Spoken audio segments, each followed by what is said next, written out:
नमस्कार, मैं हूं संजय शर्मा। आप देख रहे हैं 4 PM न्यूज नेटवर्क। लगभग 3 डिग्री का तापमान है और चक्राता उत्तराखंड में हूं और यहीं से मैंने अभय द्विवेदी के साथ शो किया।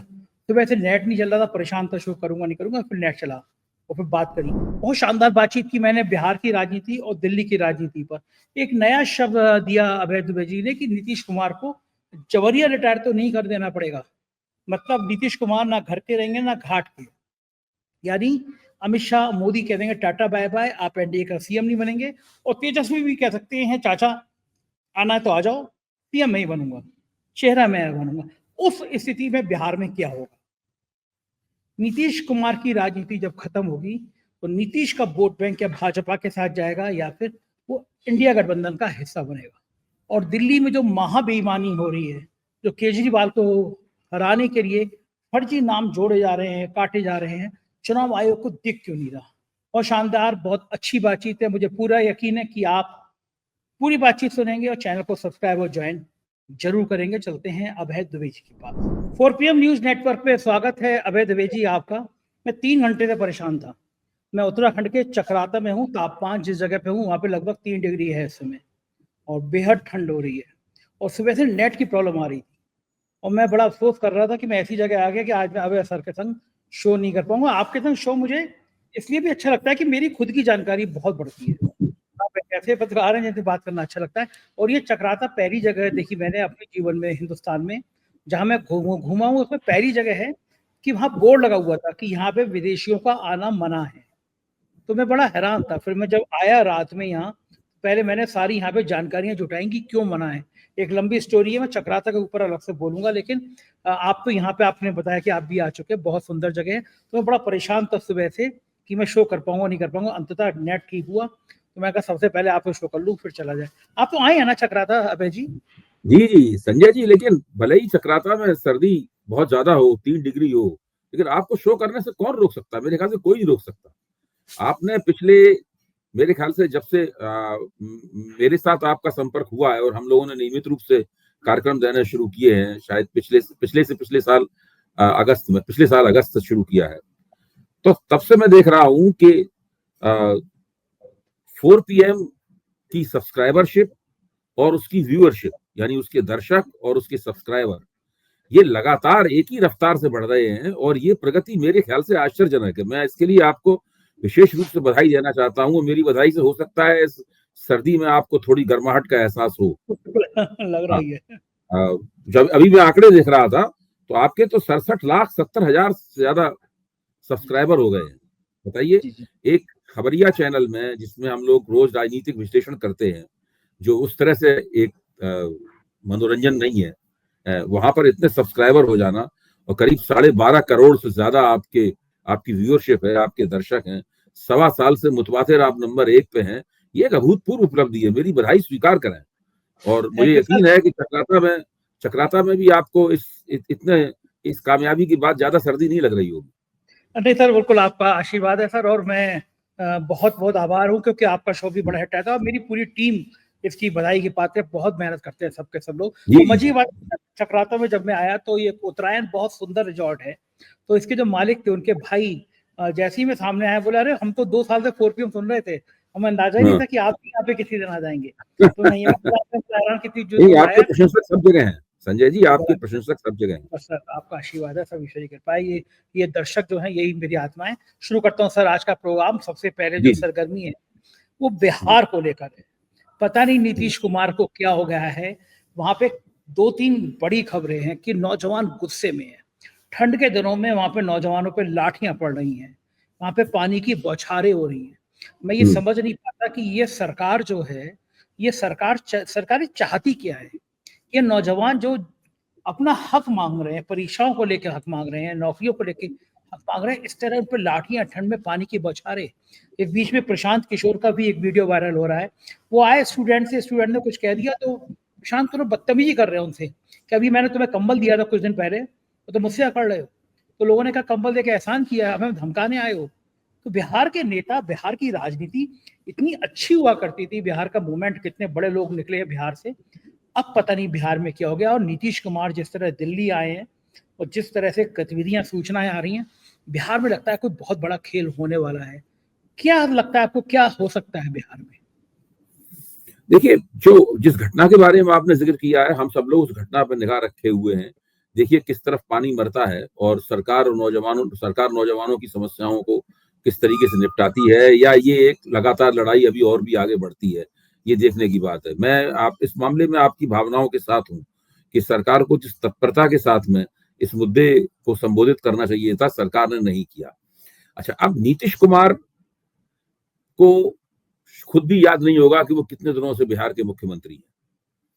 शायद भारतीय जनता पार्टी को याद होगा कितने दिनों से बिहार के मुख्यमंत्री हैं, और तेजस्वी यादव को भी याद होगा कि कितने दिनों से बिहार के मुख्यमंत्री हैं, क्योंकि कभी तेजस्वी यादव की पार्टी ने उनको मुख्यमंत्री बनाया है और कभी भारतीय जनता पार्टी ने उनको मुख्यमंत्री बनाया है।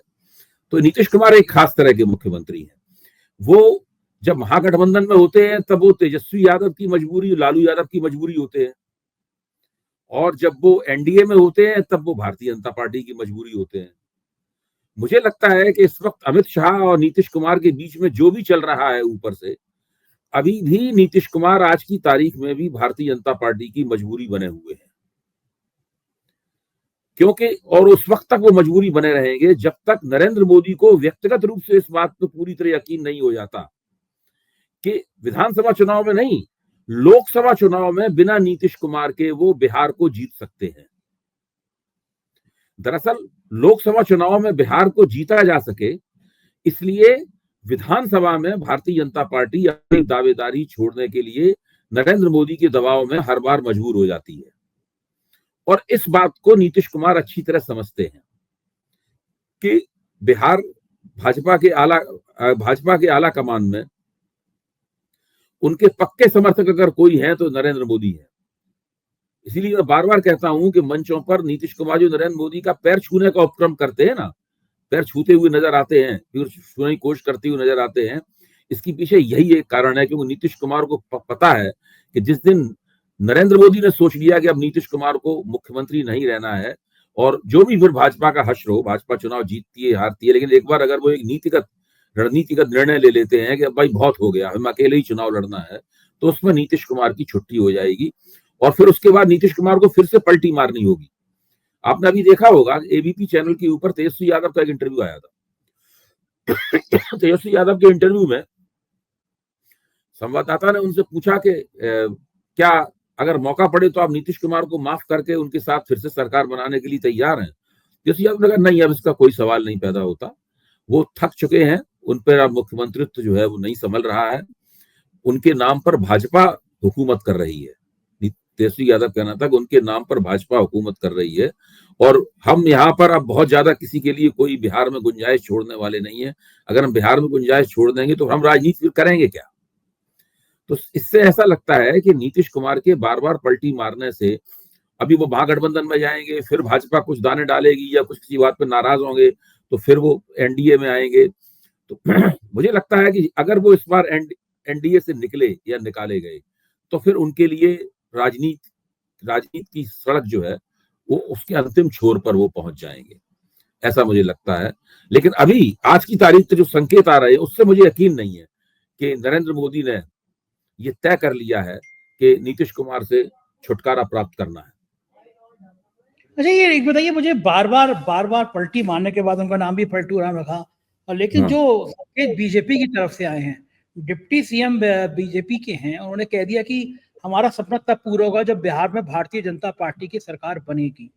नीतीश कुमार राजनीति के बच्चे तो है नहीं, उन्होंने देखा कि महाराष्ट्र में शिंदे का हाल क्या हुआ, किस तरह बीजेपी ने साथ रखा, और फिर बाद में पलटी मारती, शिंदे कहीं के नहीं रहे, डिप्टी सीएम बने हैं, बड़ा गड़गड़ाते रहे, गृह मंत्रालय नहीं मिला। अब शिंदे की पार्टी पे निगाह है कि पार्टी को कैसे तोड़ें, उनके एमपी कैसे लें। तो ये जो बयान है कि हम बीजेपी चाहती है कि अकेले राज्य में बिहार में सरकार बने भाजपा की, नीतीश कुमार को समझ में आता रहा होगा कि खैर उनकी भी नहीं है, बकरे की माँ कब तक खैर मनाएगी। नीतीश कुमार को पता है कि भाजपा की महत्वाकांक्षा क्या है। आपकी ये बात सही है, नीतीश कुमार को पता है कि बिहार भाजपा की महत्वाकांक्षा क्या है।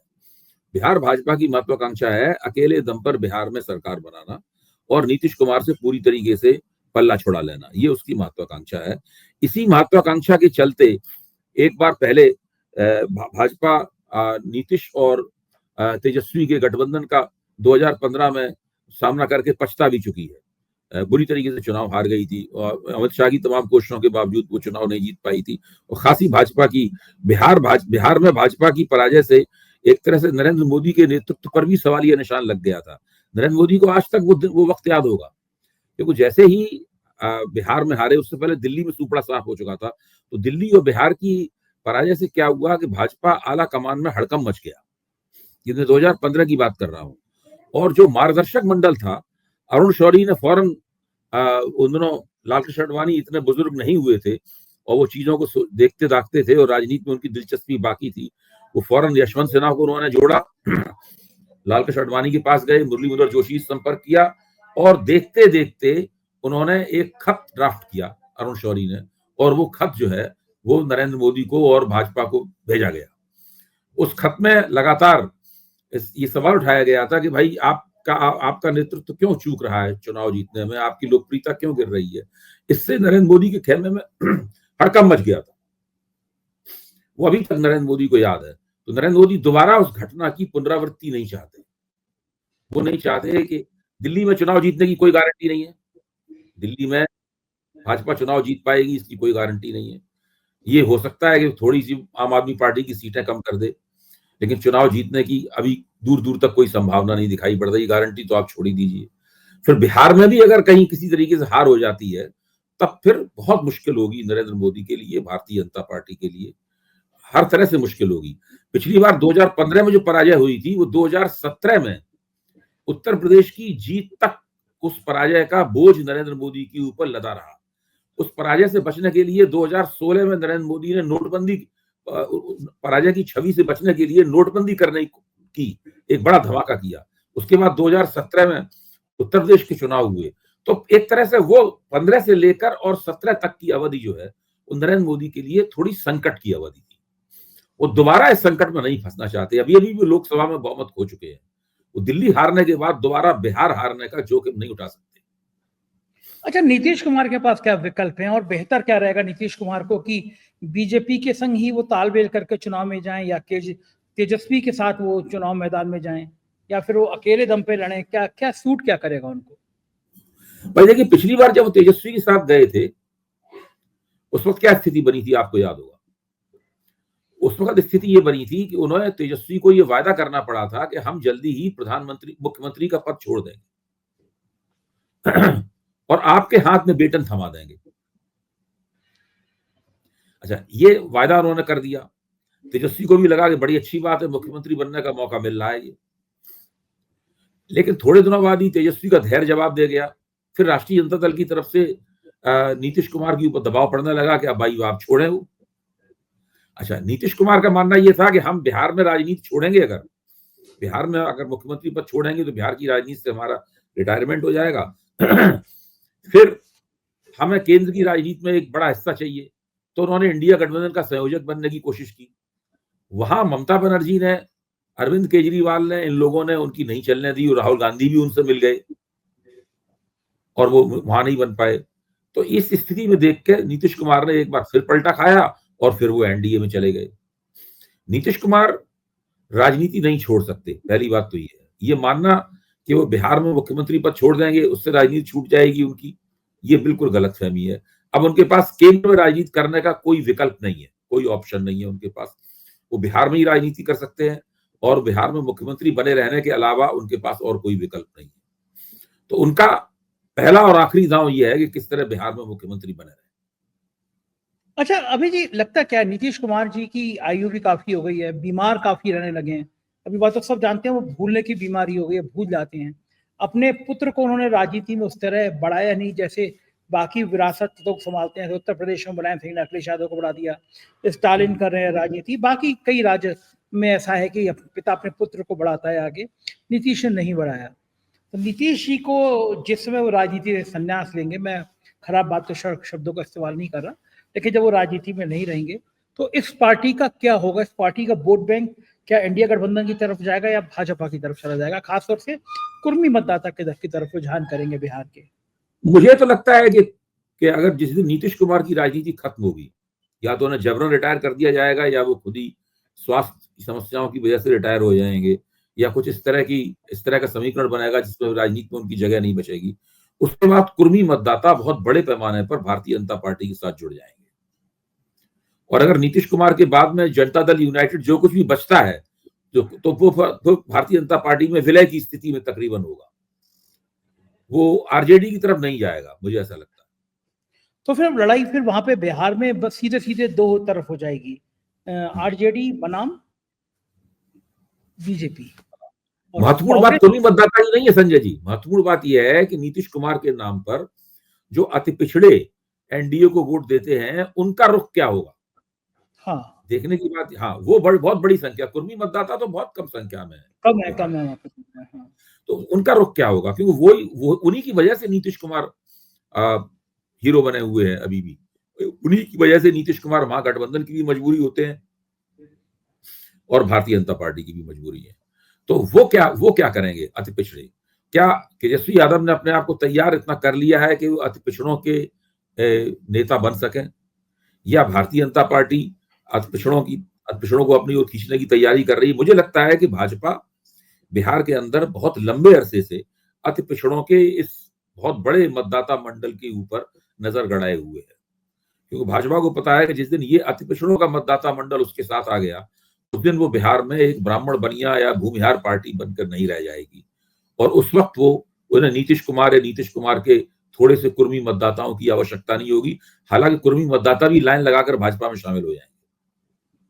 अच्छा, मुझे बताइए कि इन स्थिति में कांग्रेस की क्या भूमिका रहेगी? कांग्रेस क्या एक और फ्रंट बना पाएगी या हमेशा वो तेजस्वी के साथ ही खड़ी रहेगी बिहार में?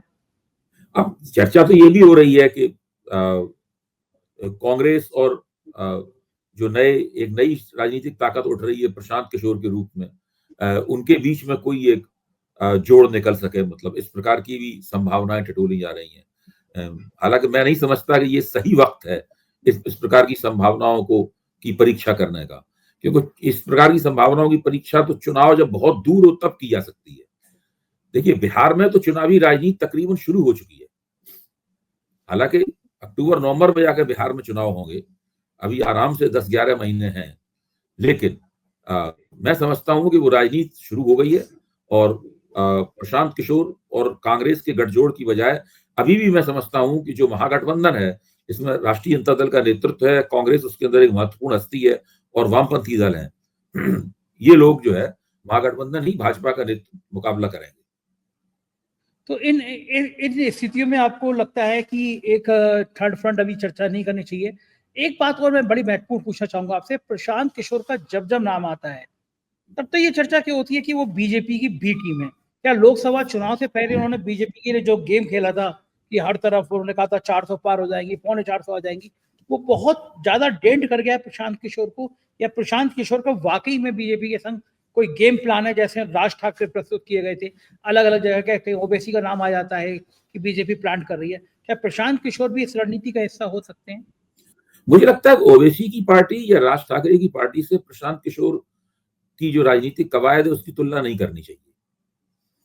वो लोग देखा जाए तो अपने ओवैसी और राज ठाकरे उस लिहाज से बहुत ज्यादा खिलाड़ी हैं। प्रशांत किशोर ने अपने आप को बिहार में सीमित किया है और वो बिहार में दरअसल जिन सामाजिक समुदायों को अपना स्पर्श देना चाहते हैं, जिन सामाजिक समुदायों की राजनीतिक गोलबंदी अपने पक्ष में करना चाहते हैं, उसमें अगर वो सफल हुए तो उसमें ज्यादा नुकसान मुझे लगता है भारतीय जनता पार्टी को होगा। कहने के लिए लोग एक दूसरे को भाजपा की बी टीम या सी टीम ये सब कहते रहते हैं, लेकिन ये समीक्षा का ज्यादा अच्छा तरीका नहीं है। मुझे लगता है कि प्रशांत किशोर जिस तरीके से पार्टी को अपने बना रहे हैं, व्यवस्थित तरीके से बना रहे हैं, उसमें अगर उनका सितारा होगा और उन्होंने मतदाताओं को अपनी ओर खींच पाया, तो जो मतदाता उनकी ओर खींचेंगे वो मतदाता होंगे जो कि दरअसल भारतीय जनता पार्टी में को वोट करते हैं। अब चलते हैं जरा दिल्ली की तरफ। दिल्ली में चुनाव है, ये मोस्ट प्रॉब्ली अगले महीने हो जाना चाहिए, फरवरी में, अगले से अगले महीने में। मैं ये जानना चाहूंगा आपसे, ये समझना चाहूंगा आपसे कि चुनाव आयोग क्या इससे ज्यादा खराब काम कर सकता है? दस्तावेज आ रहे हैं सामने, किस तरह वोट काटे जा रहे हैं, किस तरह वोट जोड़े जा रहे हैं। मतलब केजरीवाल से सीधा सीधा चुनाव में जीत नहीं पाओगे। पता है कि केजरीवाल के मुकाबले में ठहर नहीं पा रहे हो, तो केजरीवाल को अब इस तरह काटो कि कुछ वोट काटो, कुछ वोट जोड़ो, केजरीवाल के जो वोट हैं उनको वोट को काट दो, अपने समर्थक फर्जी वोट जोड़ दो। चुनाव आयोग बिल्कुल आंखें बंद करके बैठ गया, गांधी जी के 3 बंदर की तरह से दिखाई नहीं पड़ रहा, उसे सुनाई नहीं पड़ रहा। लेकिन ये लोकतंत्र के लिए तो बहुत खतरनाक बात है, और अगर इस तरह करेंगे तो फिर बीजेपी के जीतने की सोच रही है कि मैं इस तरह वोट काट के जोड़ के मैं चुनाव जीत जाऊंगी। केजरीवाल ने तो सबूत भी दिखा दिए कि ये रहे सबूत, उसके बावजूद भी कोई कार्रवाई नहीं हो रही। आपका क्या कहना है? मुझे लगता है कि बिहार में, दिल्ली में जो विधानसभा चुनाव की राजनीति है वो 2 स्तरों पे हो रही है। एक स्तर यह है कि भारतीय जनता पार्टी बहुत ही चतुराई से जो वोटरों की डेमोग्राफी है, यानी वोटरों की वोटर लिस्टें हैं, वोटरों की डेमोग्राफी का मतलब मतदाता सूचियां हुई, तो मतदाता सूचियां हैं, मतदाता सूचियों में बड़े पैमाने पर हेरफेर करना चाहती है। संजय जी, आप बताइए, आपने कभी आज तक चुनाव आयोग को कोई अर्जी दी है कि फलाना वोट काट दिया जाए, निकाल दिया जाए, या फलाना वोट जोड़ दिया जाए? मतलब मेरे और आपके जैसे लोगों ने हमारा वोट बना रहे मतदाता सूची में, इसके अलावा हमारी रुचि और कोई नहीं होती है व्यक्तिगत रूप से। तो आप सोचिए कि हजारों हजार वोटर दिसंबर के महीने में फॉर्म 6 और फॉर्म 7 के जरिए, फॉर्म 6 के जरिए वोट जोड़े जाते हैं, फॉर्म 7 के जरिए वोट जो है वो काटे जाते हैं, हटाए जाते हैं। फॉर्म 6 और 7 के जरिए चुनाव आयोग को अर्जियां दी गई हैं। अब आप देखिए कि 29 अक्टूबर से 15 दिसंबर तक केवल नई दिल्ली निर्वाचन क्षेत्र में 2776 वोट जोड़ने की अर्जी दी जा चुकी थी। उसके बाद 16, 17, 18, 19, 20 यानी 25 दिसंबर तक एक किसी दिन 234, किसी दिन 298, किसी दिन 302, किसी दिन 440, किसी दिन 1103, किसी दिन 982, 7876 वोट और जोड़ने की अर्जियां वहां दी गई। ये चुनाव आयोग ने प्राप्त कर ली हैं अर्जियां। चुनाव आयोग ने अभी ये नहीं बताया है कि उसने किस आधार पर इनको वोटों को जोड़ेगा या नहीं जोड़ेगा। इसी तरीके से वोटों के घटाने की भी अर्जियां दी गई हैं, उनकी भी पूरी सूची और तालिका मेरे पास है। करीबन 6,500 वोट काटने की अर्जियां दी गई हैं। देखिए, एक वोट के लिए एक फॉर्म भर के देना पड़ता है आपको। जाहिर है कोई व्यक्ति नहीं कर सकता। ये तो बाकायदा एक संस्था द्वारा नियोजित प्रयास हो रहा है। वो कौन सी संस्था है? भाजपा कहती है भाई हम नहीं कर रहे, तो कौन कर रहा है? ये नियोजित प्रयास हो रहा है कि मतदाता सूचियों में से कुछ वोट निकाले जाए और कुछ वोट जोड़े जाए। देखिए, हम लोग जानते हैं कि वोट काटने जोड़ने का क्या असर पड़ता है। अब फर्रुखाबाद है उत्तर प्रदेश में, फर्रुखाबाद में भाजपा का उम्मीदवार कितने वोटों से जीता था? मेरे ख्याल से 2900 वोटों से जीता था। हाँ, और 22,000 वोट काट दिए गए थे, मतदाता सूची से निकाल दिए गए थे।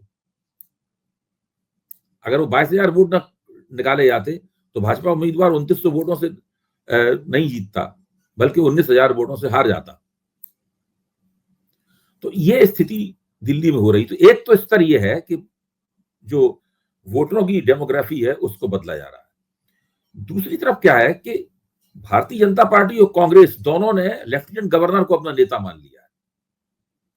न कांग्रेस के पास कोई चेहरा है और न ही भाजपा के पास चेहरा है। उन दोनों की राजनीति है क्या? लेफ्टिनेंट गवर्नर के पास जाना, आम आदमी पार्टी की शिकायत करना, अरविंद केजरीवाल की शिकायत करना, भाई पुलिस में जांच करवा दीजिए, पुलिस में एफआईआर लिखवा दीजिए, ये सीबीआई को मामला भिजवा दीजिए, ये ईडी को मामला भिजवा दीजिए। भाजपा तो विपक्ष की पार्टी के तौर पर पिछले 5 साल से यही कर रही है, और वही रवैया अब कांग्रेस ने अख्तियार कर लिया है। लगभग सभी समीक्षक इस बात पे एक मत है, चाहे वो नीरजा चौधरी हो, चाहे आशुतोष हो, कोई भी हो, सभी समीक्षक इस बात पर लगभग एक मत है कि कांग्रेस के दिल्ली नेतृत्व ने, जो अजय माकन के हाथों में है, और कांग्रेस के पंजाब नेतृत्व ने, जो प्रताप सिंह बाजवा के हाथों में है, कांग्रेस आला कमान को यह समझा दिया है कि अगर दिल्ली में आम आदमी पार्टी हार जाए तो उसकी राजनीति का जो बुनियादी लॉन्चिंग पैड है वो नष्ट हो जाएगा। उससे कांग्रेस को पंजाब में रिकवरी करने में मदद मिलेगी। तो वो ये भी मानने के लिए तैयार हो गए हैं कि अगर भाजपा के साथ मिलने की बदनामी उठानी पड़े तो उठा ली जाए, कोई दिक्कत नहीं। भाजपा हमारा मुख्य दुश्मन नहीं है, कांग्रेस का मानना है। आम आदमी पार्टी हमारा मुख्य दुश्मन है, इसको पहले निपटा दिया जाए, बाद में देखा जाएगा जो होगा तो देखा जाएगा। क्या खतरनाक बात है, मतलब कांग्रेस और भारतीय जनता पार्टी दोनों की दुश्मन आम आदमी पार्टी है। हाँ, देखिए, आम आदमी पार्टी अगर दिल्ली में हार जाएगी तो उसका मनोबल टूटेगा, उसका केंद्र कमजोर होगा, फिर वो पंजाब में भी उसको हराना आसान हो जाएगा। ऐसा इसके पीछे ये थीसिस, इसके पीछे ये है। मैं समझता हूं कमजोर थीसिस है ये। इससे कांग्रेस को दूरगामी दृष्टि से बहुत नुकसान होने वाला है। ये क्योंकि कांग्रेस के अंदर बैठ के कौन सोच रहा होगा ये बात की आम आदमी पार्टी को निपटा। मालूम नहीं, लेकिन कांग्रेस का आला कमान ये होने दे रहा है, इसलिए ये अंदाजा लगाया जा रहा है भाई कांग्रेस का आला कमान ये होने, भाई ये तो एलजी किसके अपॉइंटेड है? एलजी तो भाजपा के आदमी है, सब लोग जानते हैं। ठीक बात है। फिर कांग्रेस को उनके इतना भरोसा क्यों है? संदीप दीक्षित एलजी के सामने अर्जी लेके क्यों खड़े हुए? हाँ सही बात है, बिल्कुल सही बात है। एक आखिरी सवाल जो बिहार के संदर्भ में हम जो बात कर रहे थे उसमें आपने ये कहा कि नीतीश कुमार को जवरिया रिटायर ना कर दिया गया, तो इस जवरिया रिटायर का मतलब क्या है? मैं उस समय भी सबसे सोच रहा हूँ, आपने ये जो शब्द का आपके मुंह से शब्द निकलते हैं तो उसके बड़े अर्थ होते हैं। देखिए जवरिया रिटायर का ये मतलब है कि उनसे कह दिया जाए कि जैसा कि अमित शाह के वक्तव्य से उनको झटका भी लगा है, उनसे कह दिया जाए कि इस बार आप एनडीए के चेहरे नहीं होंगे मुख्यमंत्री के तौर पे, आपके नेतृत्व पे हम चुनाव नहीं लड़ेंगे। उसके बाद में वो तुरंत पलटी मारने की कोशिश करेंगे। वहां पर तेजस्वी उनसे ये कह दें कि आपको अगर हमारे साथ आना है तो आइए, आपका स्वागत है, लेकिन मुख्यमंत्री का चेहरा मैं होऊंगा, गठबंधन का आप नहीं होंगे। आपको हमारा समर्थन करना है, कीजिए। वो नीतीश कुमार के लिए जवरिया रिटायर होने की स्थिति होगी। कहीं पे भी नहीं एंट्री मिलेगी। अभी दोनों तरफ की मजबूरी है ना, तब पहली बार ऐसा होगा कि दोनों में से कोई भी उन्हें अपनी मजबूरी मानने से इनकार कर देगा। मैं तो ये सोच रहा हूँ कि ये नीतीश कुमार के जीवन की भी राजनीतिक पारी का अंत है, मतलब लगभग और 2-3 साल जो उम्र है उनकी, जिस तरह वो बीमार हो रहे हैं। नरेंद्र मोदी जी की भी जीवन का अंतिम पारी है, 75-76 साल के हो रहे हैं वो, तो और 2-3 साल। ये सारे कष्ट बुढ़ापे में क्यों आ रहे हैं? अब बार बार नरेंद्र मोदी के सामने संजय जोशी का नाम चला दिया जाता है, बार बार नीतीश के सामने कह दिया जाता है तुम जवरिया रिटायर होंगे। जो बुढ़ापे का अंतिम समय बड़ा सुखमय होना चाहिए, ये जीवन का अंतिम समय, ये कष्ट आखिर में क्यों आ रहे हैं इन दोनों नेताओं के पास में? भाई आपके मन में भी तो वैराग्य है। भाई सवाल यह है कि जो बुजुर्ग हो रहे हैं, नरेंद्र मोदी बुजुर्ग हो रहे हैं, नीतीश कुमार बुजुर्ग हो रहे हैं, दोनों में काफी गहरी क्षमता है। अच्छा, लेकिन दोनों की विशेषता यह है कि दोनों के मन से वैराग्य बिल्कुल दूर है। आपको याद होगा कि 2024 के लोकसभा चुनाव के करीब साल भर पहले नरेंद्र मोदी से एक इंटरव्यू में पूछा गया था कि भाई अब तो आप 10 साल रह लिए प्रधानमंत्री, और इससे ज्यादा क्या हासिल करेंगे आप? क्या जवाब दिया था नरेंद्र मोदी ने कहा था मैं अलग धातु का बना हुआ हूं। अभी मैं और याद है आपको ये पूरा वक्त, मैं अलग धातु का बना हुआ हूं। अभी मैं और चुनाव लड़ूंगा।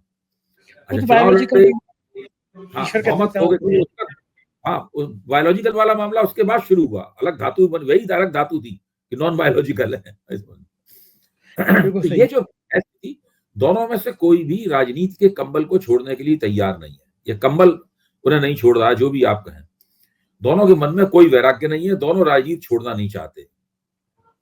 मैं तो मानता हूं नरेंद्र मोदी को भी मजबूरी में जबरदस्ती रिटायर कराया जाएगा। संजय जोशी बन गए, रिटायर हो जाएंगे। ये भी क्या संजय जोशी अध्यक्ष बन गए तो मोदी जी भी जवरिया रिटायर हो ही जाएंगे, फिर तो कोई बचेगा नहीं। बिल्कुल। बहुत शुक्रिया अभय जी, आपसे बातचीत करके बहुत अच्छा लगा। ये तो अभय दुबे जी, और आपको मुझे लगता है कि बहुत रोचक बातचीत थी, पसंद आई होगी। अपनी राय से अवगत करिएगा। शुक्रिया, थैंक यू।